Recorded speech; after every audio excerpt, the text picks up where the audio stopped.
Imaginez un instant un silence si profond qu'il en devient assourdissant. Un silence que seul le sifflement glacial du vent osait défier. C'est le silence de Val des Âmes, un village suspendu dans le temps, agrippé au flanc des Alpes françaises, comme un secret trop lourd à porter. Vu du ciel, l'endroit est d'une beauté à couper le souffle, une cicatrice de pierre et d'ardoise, au milieu d'une immensité blanche et verte, couronnée de sommets majestueux qui déchirent les nuages. Ces montagnes, gardiennes immuables et indifférentes, semblent observer la vallée avec une patience éternelle, témoins de générations d'hommes et de femmes qui ont vécu et sont morts sur cette terre exigeante. Mais à mesure que l'on descend, que l'on se rapproche, la splendeur panoramique se fissure pour révéler une vérité plus austère. Les maisons se serrent les unes contre les autres, leurs murs épais et leurs fenêtres étroites tournant le dos aux pentes vertigineuses, comme si elles cherchaient à se protéger non pas du froid, mais d'une menace invisible tapie dans la grandeur même du paysage. Le village tout entier semble retenir sa respiration. Au cœur de cette communauté repliée sur elle-même se dresse une église du XIIe siècle, une forteresse de foi dont le clocher de pierre grise est le seul doigt pointé vers un ciel souvent impitoyable. À ses côtés, un petit cimetière en pente où des croix de fer et de pierre s'inclinent sous le poids des années et de la neige. C'est ici, entre le lieu de la prière et le lieu du repos éternel, que bat le cœur secret de Val des Âmes, un cœur lourd de piété rigoureuse et de traditions séculaires. Mais sous cette façade de dévotion, sous le vernis des rituels et des messes dominicales, court un courant souterrain de jugements silencieux, de péchés jamais avoués et d'une hypocrisie collective devenue aussi naturelle que l'air raréfié des montagnes. La terre elle-même, riche et sombre, semble saturée des secrets qu'on lui a confiés, gorgée du poids des âmes qui y reposent. Quelle force obscure pourrait bien un jour forcer une telle terre, gardienne de la mémoire et du silence, à rejeter les fardeaux qu'elle a si longtemps accepté de porter? Chaque matin, les habitants de Val des Âmes sortent de leur maison comme des acteurs montant sur une scène familière. Leurs visages sont burinés par le climat. Leurs gestes sont lents, mesurés, hérités d'une longue lignée de montagnards, habitués à l'économie de mouvement et de parole. Ils se saluent d'un hochement de tête, d'un murmure qui se perd aussitôt dans le vent, leurs yeux se croisant à peine. Il y a une méfiance atavique dans leur regard, une évaluation constante de l'autre, une pesée silencieuse des âmes qui trahit la fragilité de leur unité. Leur foi est le ciment de leur communauté, mais c'est un ciment froid, durci par la peur plus que par l'amour. Ils craignent Dieu, ils craignent le jugement, et par-dessus tout, ils se craignent les uns les autres. La piété ici n'est pas une source de joie ou de réconfort, mais une armure, une discipline de fer qu'ils s'imposent pour maintenir à distance le chaos du monde extérieur et, plus encore, le désordre de leur propre cœur. Dans l'unique épicerie du village, les conversations sont brèves, utilitaires, mais sous la surface des mots échangés sur la météo ou les récoltes, un autre langage se déploie, fait de silences lourds, de regards en coin, de réputations qui se font et se défont sans qu'une seule accusation ne soit jamais prononcée à voix haute. Ils vivent dans une sorte de panoptique spirituelle où chacun est à la fois prisonnier et gardien, veillant scrupuleusement au respect des traditions, non parce qu'ils en comprennent le sens profond, mais parce que toute déviance est perçue comme une fissure dans la digue qui les protège d'un mal sans nom. Ils ont transformé la religion en un ensemble de règles strictes, un rempart contre une angoisse existentielle qu'ils ne savent pas formuler. Mais que se passe-t-il lorsque les règles ne suffisent plus, lorsque la forteresse que l'on a bâtie de SES propres mains se révèle être une prison et que la menace ne vient pas de l'extérieur, mais de l'intérieur, de la terre même que l'on croyait sacrée? Au centre de cette toile de tension silencieuse se tient le père Thomas. À 45 ans, il est l'incarnation de CE que le village attend de son guide spirituel. Une apparence robuste, un calme stoïque, une voix grave qui sait faire résonner les écritures contre les murs froids de l'église. Il est le pilier, l'autorité morale, l'homme vers qui tous les regards se tournent dans les moments de doute.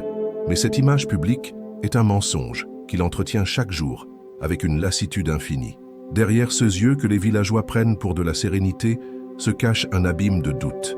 Chaque sermon est un combat, chaque bénédiction une performance, chaque prière une question sans réponse, adressée à un ciel vide. Sa foi, autrefois un feu ardent, n'est plus qu'une braise mourante, étouffé par un drame personnel qu'il n'a jamais partagé avec personne. La mort de sa jeune sœur, des années auparavant, un accident absurde pour lequel il se sent secrètement et entièrement responsable.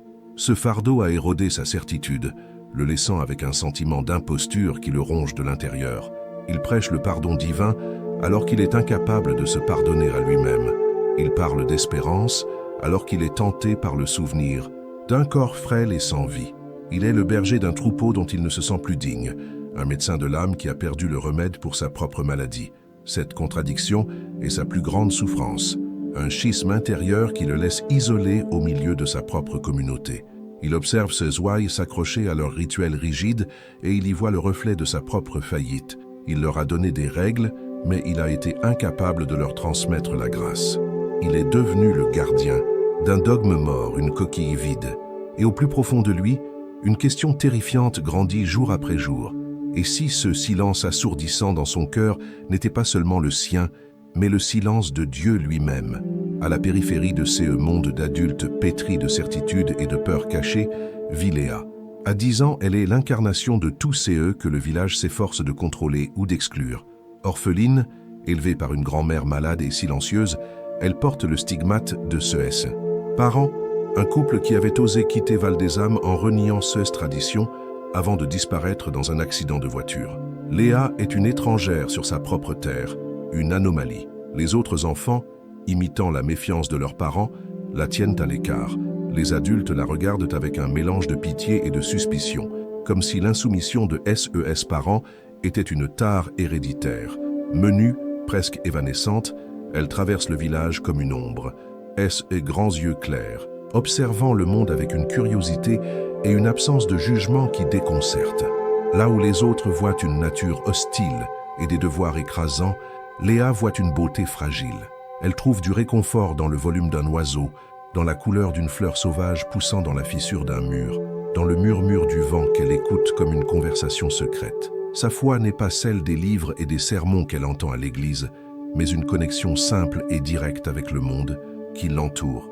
Elle représente l'innocence que la communauté a sacrifiée sur l'autel de sa propre rigueur, l'espoir fragile qu'elle a oublié de cultiver.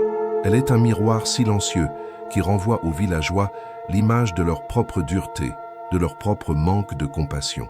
Sans le savoir, elle est le catalyseur qui attend son heure, la petite étincelle de vérité capable de mettre le feu à une forêt de mensonges. Tandis que le père Thomas se débat avec un Dieu silencieux dans son église sombre, Léa dialogue avec lui dans la lumière du soleil. Et cette foi pure, instinctive, est une force bien plus puissante que tous les dogmes de Val des Âmes. Tout a commencé par une matinée glaciale, après des jours de pluie torrentielle qui avaient transformé la terre du cimetière en une boue lourde et spongieuse. Le brouillard s'accrochait aux croix de fer, effaçant les noms et les dates, rendant le lieu du repos éternel anonyme et inquiétant. C'est Antoine, le vieux fossoyeur, un homme dont les mains connaissaient chaque parcelle de ces sols sacrés, qui fit la découverte. Il ne s'attendait à rien d'autre que la routine habituelle, l'inspection des tombes après le déluge. Mais c'est qu'il vit le figea sur place, son souffle se transformant en un nuage blanc dans l'air glacial. Au milieu de l'allée principale, là où la veille il n'y avait que de la boue, reposait un cercueil. Pas un cercueil déterré par des profanateurs, pas un trou béant dans le sol. Non, la terre était intacte, autour simplement soulevée, comme si elle avait pris une lente et profonde inspiration avant d'expulser ces qui se trouvaient en son sein. Le cercueil de Joseph, un ancien du village enterré la semaine précédente, avait été repoussé hors de sa tombe. Il gisait à la surface, couvert de terre humide, non pas comme le résultat d'un acte de violence, mais comme une offrande macabre, un rejet calme, silencieux et profondément surnaturel. Antoine s'approcha, le cœur battant à tout rompre. Il n'y avait aucune explication logique. La pression de l'eau, le glissement de terrain, rien ne pouvait expliquer ce phénomène précis, cette expulsion ciblée. C'était comme si la terre, cette mère nourricière et dernière demeure, avait refusé son fardeau. C'était un acte contre nature, une rupture fondamentale de l'ordre sacré des choses. Le vieux fossoyeur, qui avait passé sa vie à confier les morts à la garde du sol, se retrouvait face à un sol qui ne voulait plus de SS morts. Il resta là, pétrifié, le regard fixé sur la boîte de bois sombre. comprenant confusément que CE n'était pas seulement un cercueil qui venait de refaire surface, mais une terreur ancienne que tout le village avait tenté d'enterrer. La nouvelle se répandit comme le vent glacial qui dévalait les pentes. D'abord un murmure porté par la femme d'Antoine à l'épicerie, puis une rumeur qui enfla de porte en porte, se déformant, s'amplifiant, jusqu'à devenir un cri d'alarme silencieux. En quelques heures, presque tout le village était massé à l'entrée du cimetière, gardant une distance respectueuse, mais les yeux rivés sur la scène impensable. Leurs visages, habituellement fermés et impénétrables, étaient des masques de stupeur et d'effroi. Le cercueil de Joseph, posé sur la boue, était devenu un autel de leur peur collective. Le père Thomas se tenait devant eux, son autorité soudainement fragile, les paroles de réconfort et d'explication mourant sur ses lèvres avant même d'être prononcées. Que pouvait-il dire face à un miracle à l'envers, un signe divin qui ressemblait à une condamnation? C'est alors que les chuchotements commencèrent à changer de nature. La peur brute laissa place à la recherche d'une cause, d'un sens, et dans les esprits de Val des âmes, façonnés par des générations de superstitions à peine voilées par le vernis du christianisme, le sens ne pouvait être qu'un jugement. Les plus anciens échangèrent des regards lourds, des souvenirs oubliés remontant à la surface. Des bribes d'une vieille prophétie locale, une histoire que l'on racontait aux enfants pour leur faire peur, refirent surface. L'histoire d'un temps où la terre, fatiguée des péchés des vivants, refuserait de garder le secret des morts. La terre se souvient, disait la prophétie. Elle ne garde que les âmes pures. Ce eux qui n'étaient qu'un conte de grand-mère devenait soudain une réalité terrifiante. Le rejet du corps de Joseph n'était plus un événement isolé et bizarre. C'était le premier signe, le premier nom sur une liste, la première preuve d'un procès dont ils étaient tous les accusés. Et la promesse terrible suspendue dans l'air froid de la montagne était que CE ne serait pas le dernier. La terre de Val des âmes avait commencé à parler, et personne ne savait quel secret elle allait révéler, ni quel prix elle exigerait pour retrouver le silence. Et si la terre, celle-là même à qui vous confiez vos morts et vos secrets les plus sombres, celle que vous croyez silencieuse et complice, décidait un jour de ne plus se taire, si le sol sous vos pieds, gardien de la mémoire collective et des mensonges individuels, commençait à parler dans le seul langage qu'ils connaissent, celui du rejet et de la vérité brute. Cette question n'était pas une abstraction théologique pour les habitants de Val des âmes, mais elle allait bientôt devenir le cœur battant de leur cauchemar. Au premier regard, leur village était une carte postale d'une France éternelle, un havre de paix figé dans une splendeur alpine à couper le souffle. Les chalets de bois sombres et les maisons de pierre semblaient soudées à la montagne, leurs toits d'ardoise portant le poids de siècles de neige et de silence. L'air y était si pur qu'il semblait laver les poumons, et le silence si profond qu'il en devenait une présence, une entité à part entière. Mais ce silence était trompeur. Ce n'était pas le silence de la paix, mais celui de la contention, le calme tendu qui précède la rupture d'un barrage. Chaque ruelle pavée, chaque regard échangé sur le parvis de l'église, chaque prière murmurée dans la pénombre des foyers était imprégnée d'une tension non dite. La communauté vivait sous le joug d'une piété de fer, une dévotion qui n'était pas une source de joie, mais une armure contre le désordre du monde, et plus encore, contre le désordre de leurs propres âmes. Ils avaient construit une forteresse de rituels et de traditions, mais ils avaient oublié que les plus hautes murailles ne protègent pas des ennemis qui sont déjà à l'intérieur. Ils se croyaient justes parce qu'ils suivaient les règles, pieux parce qu'ils assistaient à la messe, mais leur foi était devenue une coquille vide, un mausolée abritant les ossements de la compassion et de la vérité. Ils jugeaient sans maudire, condamnés d'un simple regard, et enterrèrent leurs propres péchés sous une couche de dévotion ostentatoire, espérant que la terre les garderait pour toujours. Mais ils avaient oublié une vérité fondamentale, une vérité aussi ancienne que les montagnes elles-mêmes. La terre se souvient de tout, et bientôt elle allait exiger que les comptes soient réglés. Au cœur de cette communauté fracturée se tenait le père Thomas, un homme qui était lui-même un champ de bataille. Pour ceux ouailles, il était le rocher sur lequel leur foi était bâtie, une figure d'autorité dont le calme et la voix grave semblaient capables d'apaiser toutes les tempêtes. Son visage, sculpté par le vent et le doute, inspirait le respect. Il se déplaçait avec la lenteur mesurée de ceux qui portent un lourd fardeau, et les villageois prenaient cette gravité pour de la sagesse. Mais derrière cette façade de certitude se cachait un homme en ruine. Chaque matin, en enfilant sa soutane, il avait l'impression de revêtir un costume, de monter sur une scène pour jouer un rôle qu'il ne comprenait plus. Sa foi, autrefois un feu dévorant qui l'avait conduit à consacrer sa vie à Dieu, n'était plus qu'une cendre froide au fond de son cœur. Le silence assourdissant qu'il ressentait pendant ses prières n'était plus une attente paisible, mais la preuve terrifiante d'une absence. Ce vide avait une origine, une cicatrice jamais refermée, la mort de sa petite sœur, Élise, des années auparavant. Un accident stupide, une chute dans un ravin lors d'une randonnée en montagne qu'il avait lui-même organisée. Il n'avait jamais cessé de se revoir, adolescent insouciant, la laissant prendre un peu d'avance, entendant son cri bref étouffé par le vent. Il prêchait le pardon divin du haut de sa chair, mais il était incapable de se pardonner à lui-même. Ce deuil non résolu avait empoisonné sa relation avec Dieu, transformant chaque promesse de rédemption en un rappel cruel de son propre échec. Il regardait ses paroissiens s'accrocher à leurs dogmes rigides et y voyait le miroir de sa propre faillite. Il leur avait donné des lois, mais pas l'amour. Il leur avait enseigné la peur du péché, mais pas la joie de la grâce. Il était le berger d'un troupeau perdu et il était lui-même le plus égaré de tous, un imposteur piégé dans une église de pierre aussi froide et vide que son âme. À l'opposé de ces mondes d'adultes pétris de certitudes fragiles et de culpabilité enfouie, existait Léa. À 10 ans, elle était une anomalie, une fleur sauvage poussant dans les fissures du mur de conformité de Val-des-Âmes. Orpheline, élevée par une grand-mère que le chagrin avait rendue presque muette, elle portait le poids invisible des péchés de SS parents. Ils avaient commis le crime impardonnable, quitté le village, tourné le dos à ses traditions, cherché une vie ailleurs. Leur mort dans un accident de voiture avait été perçue par beaucoup non comme une tragédie, mais comme une juste punition, une confirmation de la dangerosité du monde extérieur et de la sagesse de leur propre isolement. Léa était donc le fruit d'une rébellion, une étrangère sur sa propre terre. Les autres enfants, cruels miroirs de leurs parents, l'ignoraient ou la tourmentaient. Les adultes la regardaient avec un mélange de pitié condescendante et de suspicion latente, comme si la désobéissance était une maladie contagieuse qu'elle portait en elle. Mais Léa ne voyait pas leur dureté.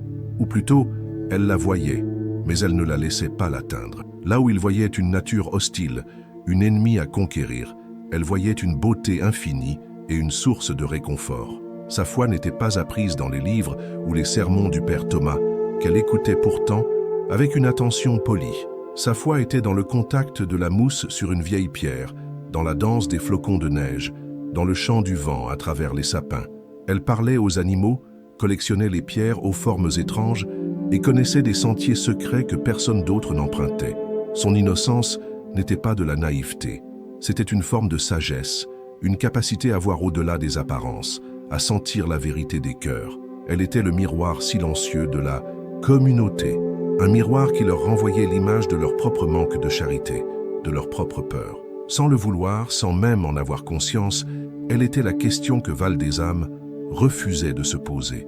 Et dans un monde sur le point de basculer, son cœur pur allait devenir à la fois le plus grand des dangers et le seul espoir de salut. Le changement, lorsqu'il arriva, ne fut pas annoncé par le tonnerre ou les éclairs, mais par le bruit sourd et humide de la terre qui renonce.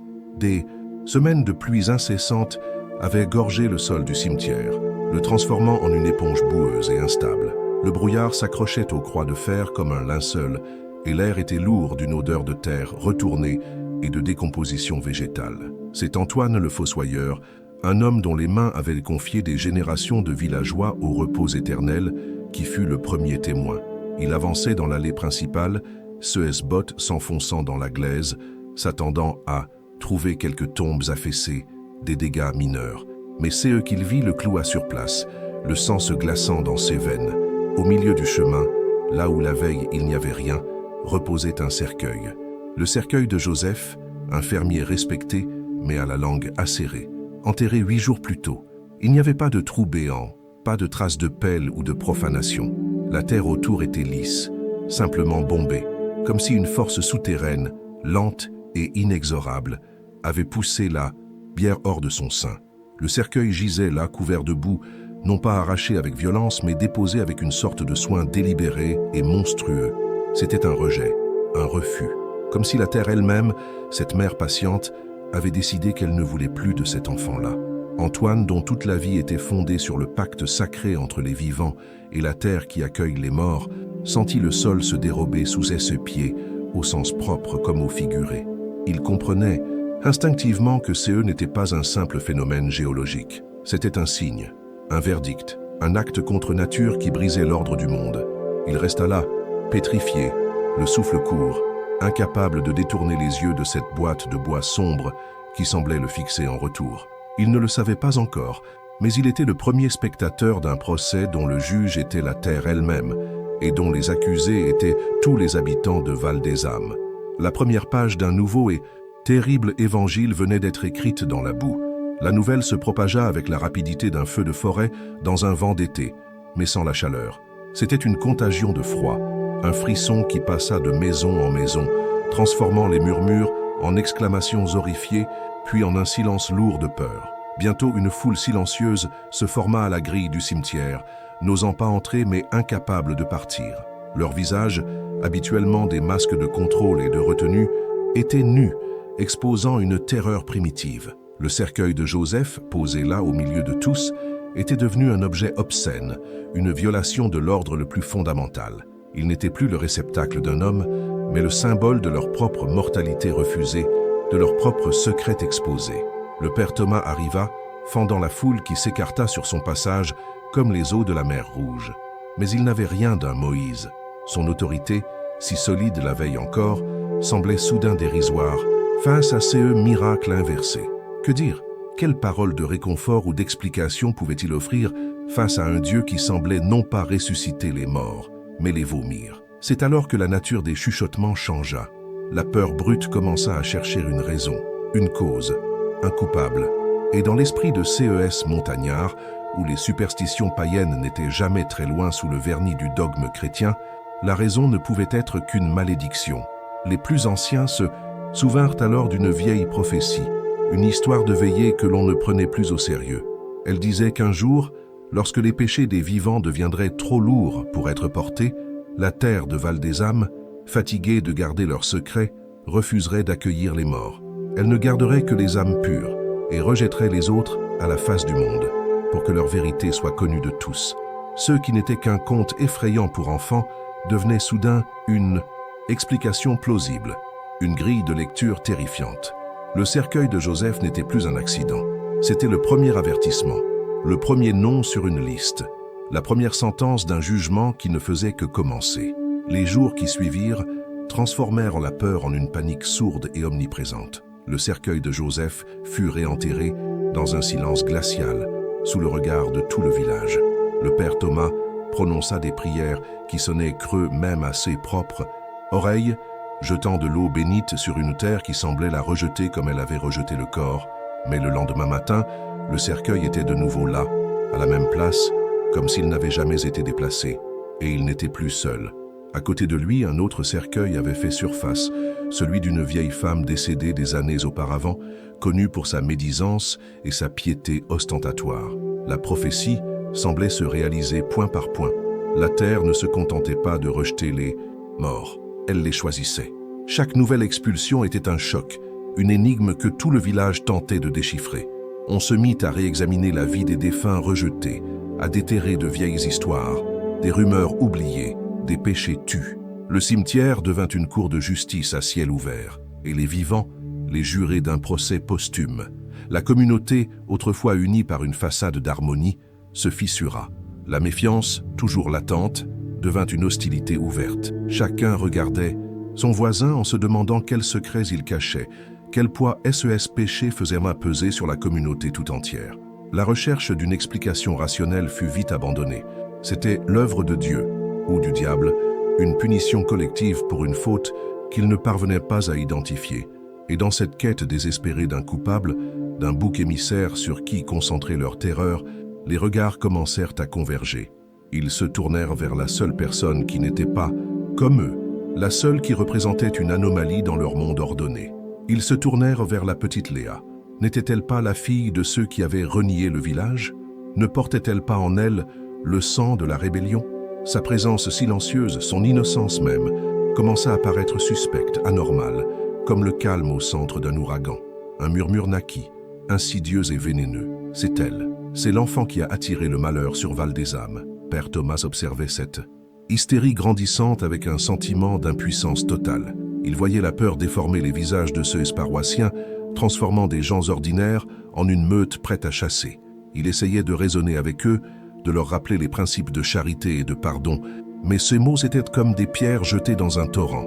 La panique était plus forte que la foi. Sa propre crise spirituelle le paralysait. Comment pouvait-il leur parler d'un Dieu de miséricorde alors qu'il n'était même plus sûr de son existence?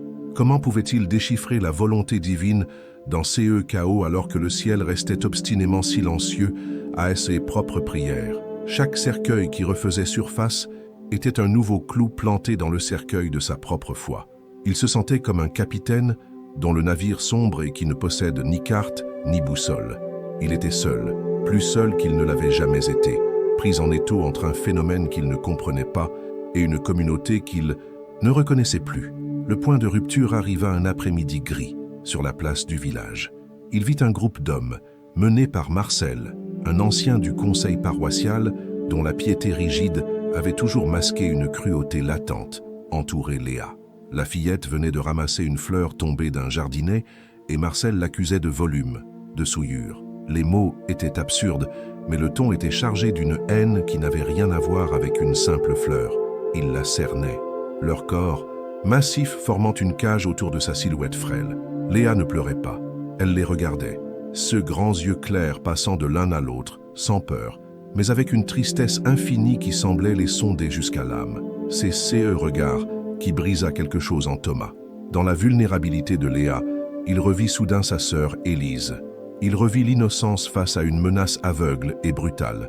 Il se revit, lui, l'adolescent paralysé, incapable de la protéger. Une vague de rage et de honte submergea sa paralysie spirituelle. N'était plus une question de théologie, de doute ou de foi.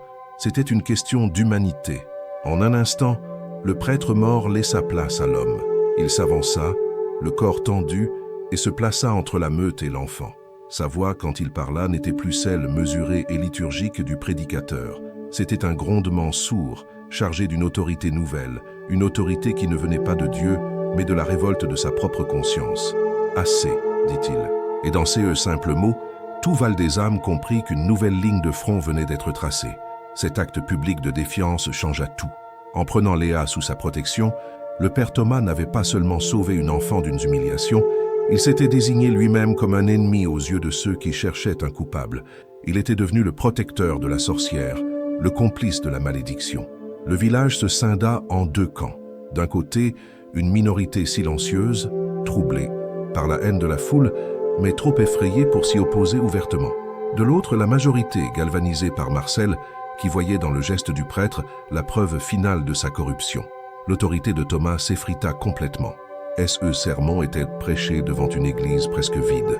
Marcel organisait ce propre rassemblement, des veillées de prières fiévreuses où l'on mêlait psaumes et rituels païens, où l'on implorait Dieu d'éradiquer le mal qui rongeait le village, un mal qui avait désormais le visage de Léa. Le presbytère devint une forteresse assiégée.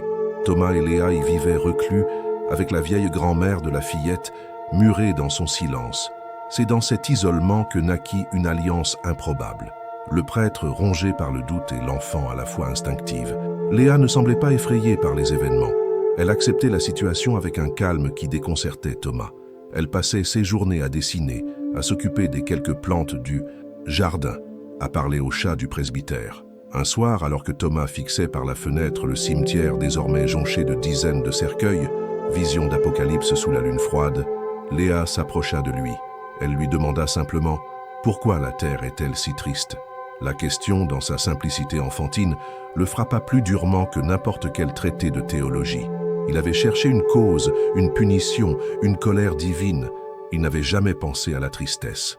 Il commença à lui parler d'abord avec hésitation, puis avec un abandon total. Il lui raconta tout, son doute, sa peur, sa culpabilité concernant sa sœur. Il se confessait non pas à un Dieu silencieux, mais à une enfant qui l'écoutait sans juger. Léa, à son tour, lui parla de sa propre foi, de la façon dont elle sentait une présence bienveillante dans le vent, dans la lumière du soleil. Elle ne parlait pas de dogme, mais d'une connexion, d'un amour simple et évident. Pour la première fois depuis des Année, Thomas sentit une fissure dans la glace de son désespoir. Il ne trouvait pas de réponse, mais il trouvait quelque chose de plus précieux.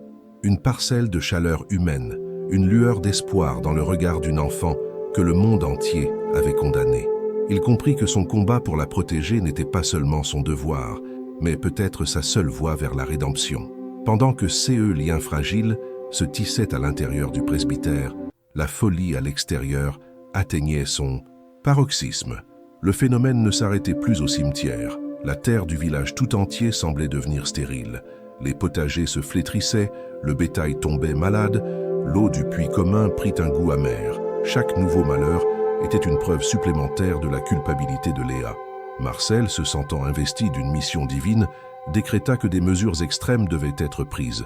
Il exhuma de vieilles superstitions, parlant de la nécessité d'un sacrifice purificateur pour apaiser la colère de la terre. Il ne prononça jamais le mot sacrifice humain, mais l'insinuation était claire, suspendue dans l'air comme une hache. La tension devint insoutenable. Des pierres étaient jetées contre les fenêtres du presbytère la nuit. Des croix grossières étaient peintes sur la porte. Thomas savait qu'il ne pourrait pas les protéger éternellement. Son conflit interne était à son comble. Était-il en train de protéger une sainte ou de défier la volonté de Dieu? Chaque regard sur le visage calme de Léa renforçait sa conviction qu'il faisait ce qui était juste, mais chaque nouveau cercueil qui apparaissait dans le cimetière hurlait qu'il avait tort. Il était déchiré, épuisé, luttant contre la haine de SES paroissiens et le silence de son Dieu. Il passait ses nuits dans l'église vide, à genoux devant l'autel, non plus pour prier mais pour crier sa rage et son incompréhension dans le vide. Il se sentait abandonné, un soldat solitaire sur un champ de bataille spirituel, ne sachant plus qui était l'ennemi. La seule certitude qui lui restait était ce sentiment brut et instinctif qu'il devait protéger l'innocence incarnée par Léa, même si cela devait lui coûter la vie, même si cela signifiait se damner aux yeux de tous. C'était son dernier rempart contre la folie, sa dernière parcelle d'humanité. Il ne se battait plus pour sa foi, il se battait pour son âme. Le point de non-retour fut atteint lors d'une nuit de tempête. Un vent furieux balayait la vallée, faisant gémir les charpentes des maisons et claquer les volets. Des éclairs illuminaient par intermittence la scène macabre du cimetière. C'est cette nuit-là que la foule, menée par un Marcel au visage exalté, décida de passer à l'acte. Armés de torches, de fourches et d'une fureur sanctifiée, ils marchèrent vers le presbytère. Ils enfoncèrent la porte avec un bélier improvisé. Thomas les attendait dans le couloir, un lourd crucifix de bois à la main, non comme une arme, mais comme un bouclier, dérisoire. Il tenta de leur parler, mais sa voix fut couverte par leurs cris. Ils le bousculèrent, le jetèrent à terre et se précipitèrent à l'intérieur, cherchant Léa. Ils la trouvèrent dans sa petite chambre, debout près de sa fenêtre, regardant la tempête. Elle ne cria pas. Elle se tourna simplement vers eux, son visage pâle illuminé par la lueur vacillante de leurs torches. Ils la saisirent et la traînèrent dehors, vers l'église. Leur intention était claire. Ils allaient la présenter à Dieu sur l'autel, la forcer à avouer sa sorcellerie, et si elle refusait, la purifier par un acte de violence irréparable. Thomas, meurtri mais ranimé par une adrénaline,